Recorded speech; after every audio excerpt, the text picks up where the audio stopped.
If you talk to anybody who's come out of adverse circumstances, they'll tell you that humour keeps you going. That's the way it was in the lanes and the slums of Limerick. That as poor as people were, they sang, they told their stories, and they laughed. They laughed over the neighbours. Because Limerick, Ireland, has been called an open-air lunatic asylum, and people wandered the streets of Limerick who were, a bit daft. They should have, in America, they'd be locked up in a minute. But we saw them, and then we would imitate the teachers. We would mimic teachers.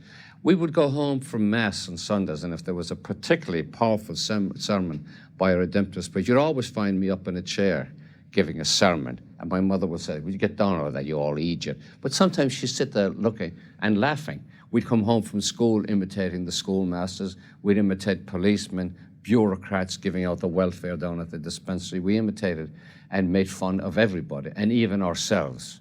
We'd tease each other. So this was going on, and I remember laughing in a way in Ireland that I've never laughed since. Once in a while I'm overcome, but we'd go out the road, these urchins would go out the road, as they say. We'd go out, way out and swim in the Shannon. And we'd tell each other stories or carry on, and literally fall on the ground laughing. So this is, I think there was this excitement and this sense of joy in life.